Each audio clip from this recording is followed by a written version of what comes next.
नमस्कार, हिंदी की कक्षा में आपका स्वागत है। आज हम एनसीईआरटी की कृतिका भाग 2 कक्षा 10वीं की पुस्तक से पाठ नंबर 2 पढ़ेंगे, जिसका नाम है जॉर्ज पंचम की नाक। तो पहला पार्ट हम पढ़ चुके हैं, आप लोग उसका वीडियो देख सकते हो, मैं डिस्क्रिप्शन में उसकी लिंक दे दूंगा। और अभी हमें देखना है पार्ट 2। तो जॉर्ज पंचम की नाक इस पाठ का नाम है, और इस पाठ में जॉर्ज पंचम की जो नाक है उस शब्द का सांकेतिक रूप से प्रयोग किया गया है। यहाँ पे इस पाठ के अंदर कई व्यंग्यात्मक टिप्पणियाँ हैं जो वर्तमान व्यवस्था की ओर भी संकेत करती हैं, साथ ही साथ तत्कालीन सरकार की ओर भी संकेत करती हैं, उस समय की व्यवस्था की ओर। तो यहाँ कहने का तात्पर्य है, नाक से कहने का तात्पर्य है आत्मसम्मान से। तो वह उस समय की घटना है जिस समय देश आज़ाद तो हो चुका था, देश स्वतंत्रता तो पा चुका था, लेकिन अपना आत्मसम्मान नहीं पाया था। तो कहानी कुछ यूँ है कि एलिजाबेथ, जो कि इंग्लैंड की महारानी थी, वो अपने पति के साथ हिंदुस्तान आने वाली थी। तो तत्कालीन नेहरू सरकार के समय की ये बात है, जिस समय देश आज़ादी के बाद वो पहली बार भारत आ रही थी। तो पाठ बड़ा समझने का है, हम इसकी ओर थोड़ा ध्यान देते हैं, इसको समझते हैं। सांकेतिक रूप से, व्यंग्यात्मक रूप से इस पाठ में बात कही गई है। तो पाठ की शुरुआत होती है कि सारांश मैं आपको समझाने जा रहा हूँ, पाठ पूरा नहीं, पूरा पाठ आप अपनी पुस्तक से पढ़ सकते हैं। तो सारांश की शुरुआत करते हैं, पाठ की समरी की शुरुआत करते हैं। इंग्लैंड की रानी एलिजाबेथ द्वितीय अपने पति के साथ हिंदुस्तान आने वाली थी। देश के सारे अखबार इस शाही दौरे की खबरों से भरे थे, क्योंकि अखबारों का काम ही होता है कि जो भी घटना, मुद्दा जो है उस समय रहता है, उस वर्तमान मुद्दे को काफ़ी ज़्यादा बढ़ा चढ़ाकर दिखाया जाता है। तो मीडिया का यही रहता है, मीडिया में हर खबर को थोड़ा मिर्च मसाला लगाकर या फिर लोगों के सामने प्रस्तुत करने के ढंग से उसको बड़ा चढ़ाकर दिखाया जाता है। तो ऐसा ही उस समय हुआ। तत्कालीन नेहरू सरकार, जो कि एलिजाबेथ का स्वागत कर रहे थे, भारत बुला रहे थे, और भारत जब एलिजाबेथ आने वाली थी तो देश के सारे अखबार इस शाही दौर की खबरों से भरे थे। इस दौरे के लिए छोटी से छोटी बात पर भी सबकी निगाहें टिकी थी कि क्या होने वाला है। हर छोटी बात पर, रानी क्या पहन के आएंगी और रानी कहाँ कहाँ घूमेंगी, ये सब उस समय में अखबारों में भरा हुआ था। तो रानी का दर्जी भी परेशान था कि हिंदुस्तान, पाकिस्तान, नेपाल के दौरे पर रानी कब क्या पहनेंगी।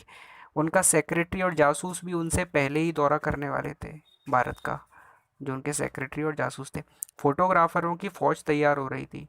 रानी की जन्मपत्री प्रिंस फिलिप के कारनामों के अतिरिक्त अखबारों में उनके नौकरों, बावर्चियों, खानसामों, अंगरक्षकों और कुत्तों की तस्वीरें तक छापी गई थी।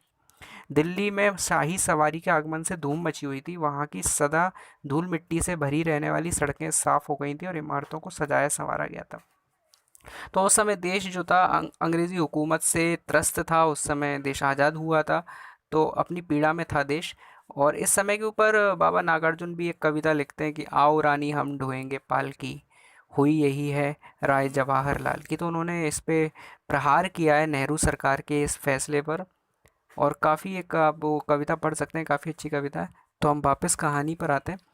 तो एक बहुत बड़ी मुश्किल सामने आ गई थी कि नई दिल्ली में जॉर्ज पंचम की मूर्ति की नाक नहीं थी, जो कि अंग्रेज़ी, एक बहुत बड़े अंग्रेज़ी अधिकारी थे, वो जॉर्ज पंचम, जिनकी मूर्ति की नाक नहीं थी। वो सम्मान थे ब्रिटिशर्स का, और उनकी मूर्ति जो दिल्ली में स्थापित थी उसमें जो है नाक नहीं थी। तो ये बहुत अपमान की बात थी कि भारत की व्यवस्था कैसी थी कि उस मूर्ति में नाक चोरी हो गई, या उस मूर्ति की में नाक टूट गई, या जो भी हुआ, तो उस मूर्ति में नाक नहीं थी। तो ये एक बहुत आत्मसम्मान की बात थी कि मूर्ति की नाक टूटना मतलब भारत की नाक का टूटना।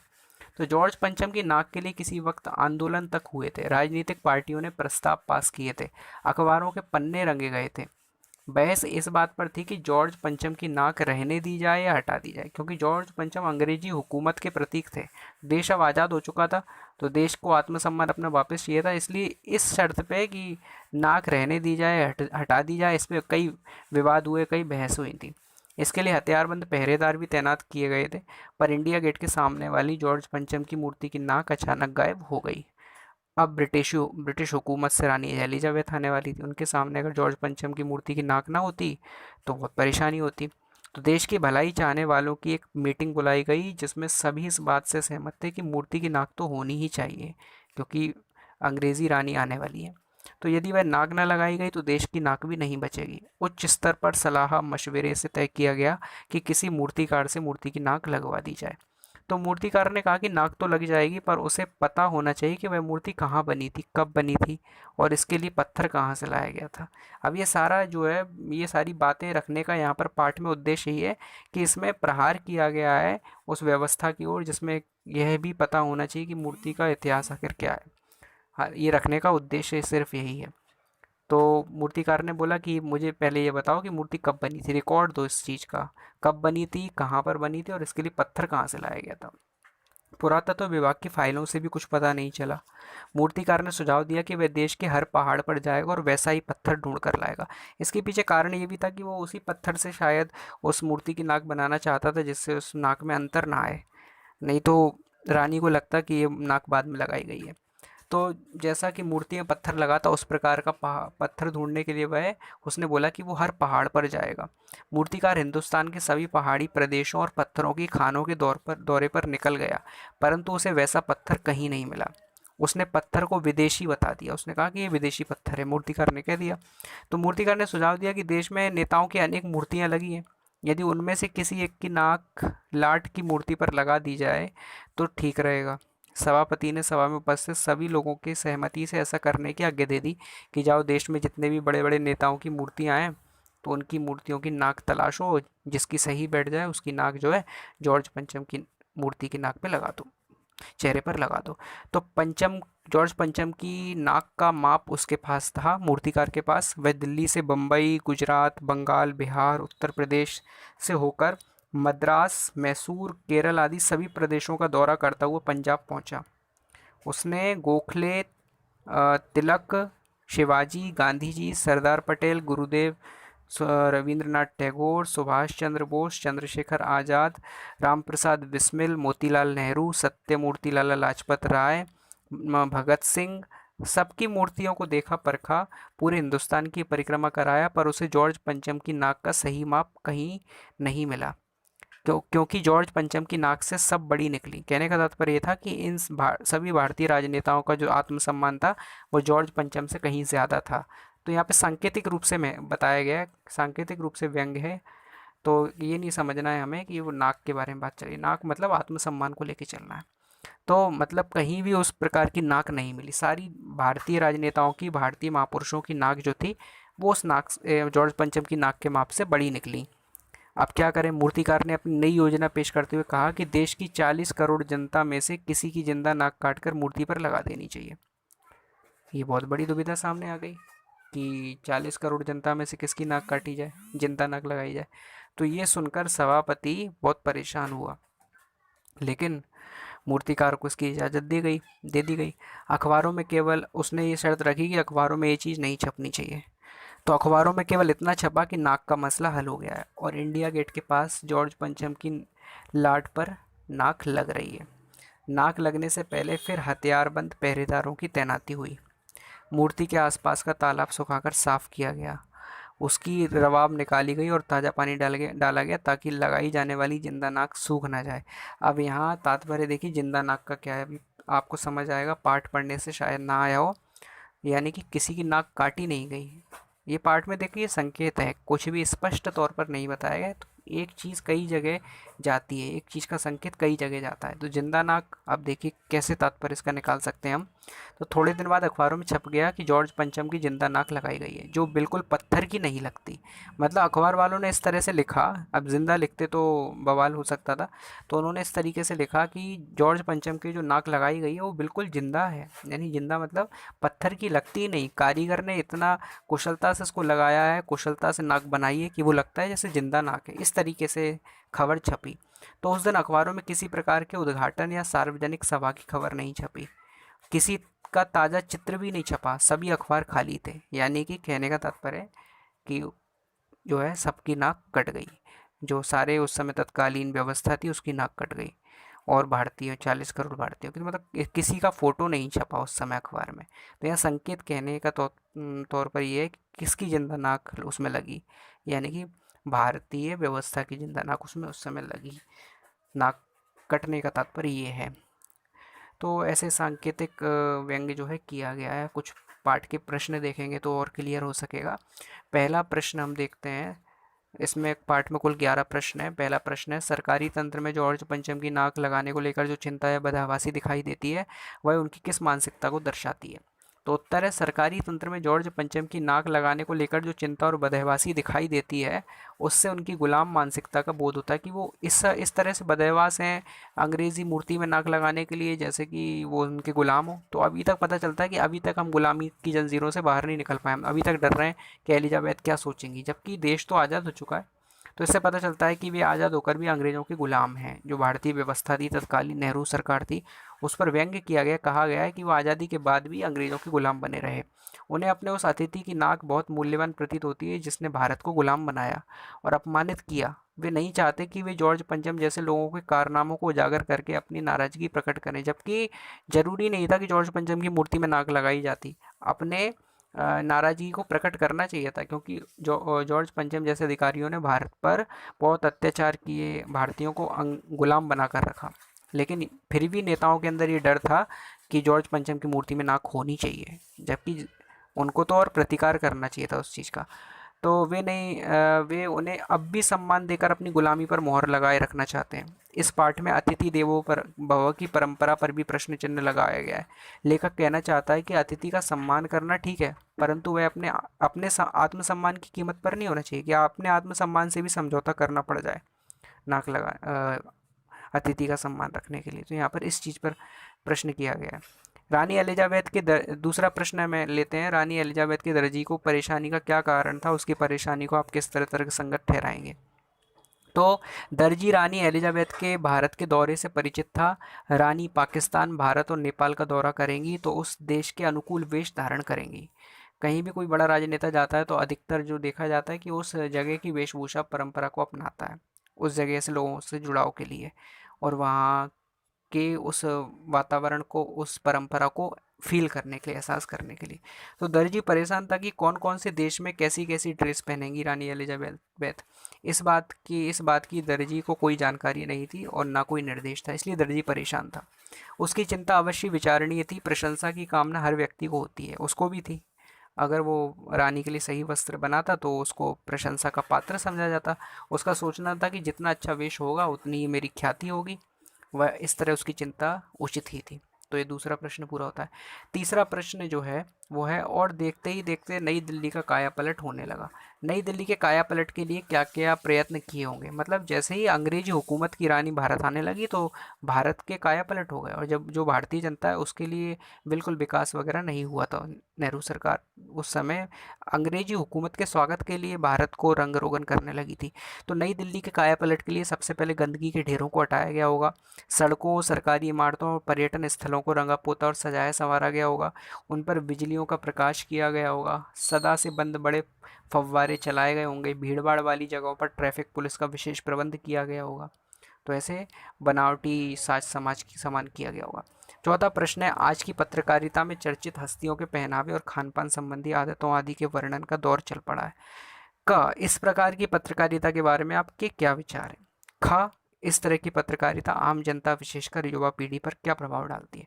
तो उत्तर का है, आज की पत्रकारिता में चर्चित हस्तियों के पहनावे, खान पान संबंधी आदतों की को व्यर्थ ही वर्णन करने का दौर चल पड़ा है।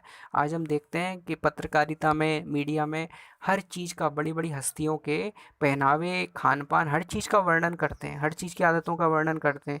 सुबह उठ के क्या खाया, रात को कैसे सोया, दिन में क्या किया, कहाँ कहाँ गया, क्या पहना, हर चीज़ का। इससे जन सामान्य की आदतों में भी परिवर्तन आ गया है। इस तरह प्रकार की पत्रकारिता के प्रति मेरे विचार हैं कि, क्या विचार है इस प्रकार की पत्रकारिता के लिए, कि इस तरह की बातों को इकट्ठा करना और बार बार दोहराकर महत्वपूर्ण बना देना पत्रकारिता का प्रशंसनीय कार्य नहीं है। पत्रकारिता तो वास्तव में वो है जो आम जन की समस्या को दिखाए या फिर आम जनता के बारे में बात करे, ना कि बड़ी बड़ी हस्तियों के बारे में बढ़ा चढ़ाकर प्रस्तुत करे, हर एक चीज़ के बारे में बताए। दूसरा है, पत्रकारिता में ऐसे व्यक्तियों के चरित्र को भी महत्व दे दिया जाता है जो अपने चरित्र पर तो कभी खरे नहीं उतरते। मतलब नाम तो बड़े लेकिन दर्शन छोटे, ऐसे लोगों को ज़्यादा तूल दिया जाता है और चर्चा में रहने के कारण असहज कार्य करते हैं। ऐसे लोग जो पत्रों में छा जाते हैं। खा है, चर्चित व्यक्तियों की पुनः पुनः की व्यर्थ चर्चाएं युवा पीढ़ी पर बुरा प्रभाव डालती हैं। उन चर्चित व्यक्तियों की नकल करने का प्रयास, उन्हीं की संस्कृति में जीने की बढ़ती हुई इच्छाएं युवा पीढ़ी के मन में बलवती रूप धारण कर लेती हैं, जिससे उनके ऊपर दुष्प्रभाव पड़े बिना नहीं रहता है। आने सामाजिक व्यवहार आने वाले सामाजिक व्यवहार, लक्ष्य की भूल, व्यर्थ की सजावट में समय और धन खर्च करने लगते हैं, तो ये भी बुरा प्रभाव पड़ता है।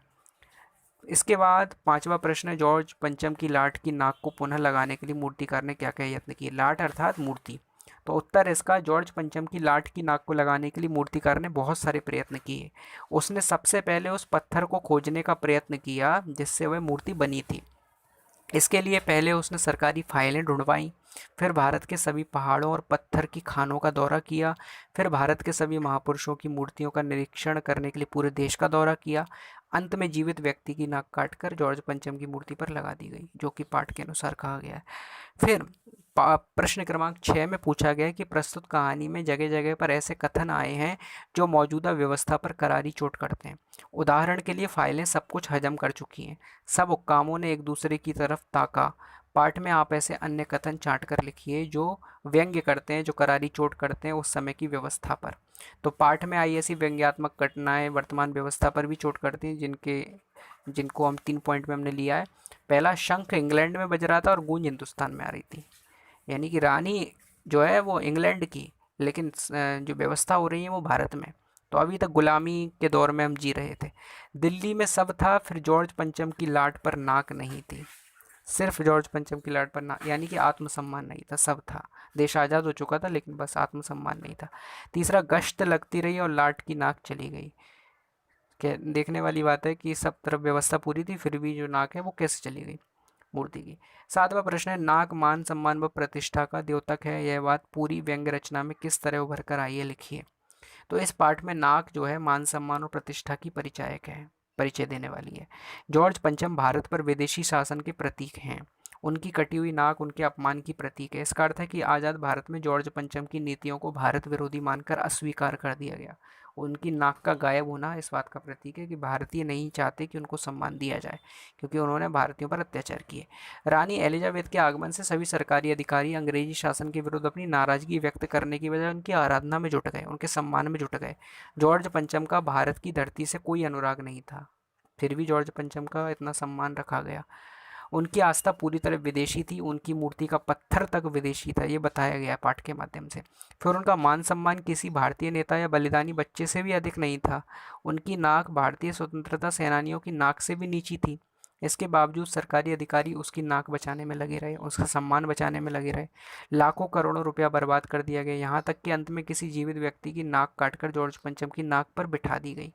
यह पूरी भारतीय जनता के आत्मसम्मान पर चोट है, ये संकेत दिया गया। यानी किसी जीवित व्यक्ति की नाक नहीं बल्कि आत्मसम्मान लगा दिया गया। प्रश्न 8 है, जॉर्ज पंचम की लाट किसी भी भारतीय नेता, यहाँ तक कि भारतीय बच्चे की नाक फिट न होने की बात से लेखक किस ओर संकेत करना चाहता है। तो अखबारों में जिंदा नाक लगने की खबर को कुछ इस तरह प्रस्तुत किया गया कि जिंदा नाक को भी शब्द और अर्थ का घालमेल कर पत्थरवत बना दिया। अखबार वालों ने खबर छापी कि जॉर्ज पंचम की जिंदा नाक लग गई है, यानी ऐसी नाक जो कतई पत्थर की लगती नहीं है, इतनी कलाकारी से बनाई गई है। इस तरह जिंदा नाक लगने की खबर को शब्दों में तालमेल वाक्पटुता से छिपा लिया गया। प्रश्न क्रमांक 9 है, अखबारों ने जिंदा नाक लगने की खबर को किस तरह प्रस्तुत किया।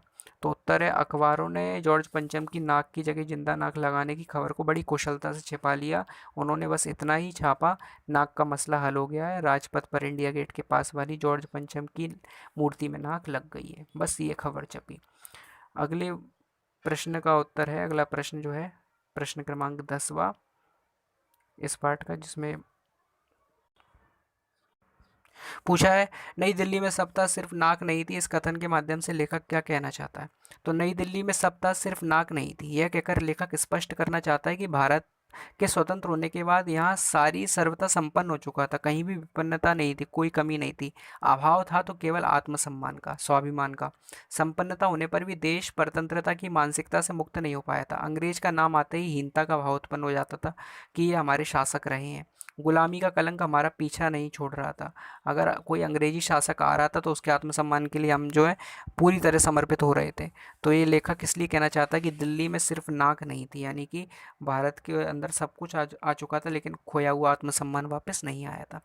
अंतिम प्रश्न है, प्रश्न क्रमांक 11। जॉर्ज पंचम की नाक लगने वाली खबर के दिन अखबार चुप क्यों थे? उत्तर है, उस दिन सभी अखबार इसलिए चुप थे क्योंकि भारत में ना तो कहीं कोई अभिनंदन कार्यक्रम हुआ, ना सम्मान पत्र भेंट करने का आयोजन हुआ, ना ही किसी नेता ने कोई उद्घाटन किया, ना कोई फीता काटा गया, ना सार्वजनिक सभा हुई। इसीलिए अखबारों को चुप रहना पड़ा। यहाँ तक कि हवाई अड्डे या स्टेशन पर स्वागत समारोह भी नहीं हुआ। इसलिए किसी नेता का ताज़ा चित्र नहीं छप सका, क्योंकि ये सब जो है उसी चीज़ के भूखे थे, इसीलिए चित्र भी नहीं छपे। तो ये चीज़ बताई गई है उस घटना के माध्यम से। प्रहार किया गया उस समय की व्यवस्था पर, तत्कालीन सरकार, नेहरू सरकार की व्यवस्था पर, और इस तरह से पाठ संपूर्ण होता है। इसके प्रश्न उत्तर पूरे होते हैं। बाकी आप पुस्तक से इस पाठ को पूरा पढ़ सकते हैं। आगे अगले वीडियो में हम अगले पाठों पर के बारे में चर्चा करेंगे। तब तक के लिए धन्यवाद। चैनल को सब्सक्राइब करें, वीडियो को शेयर ज़रूर कीजिए।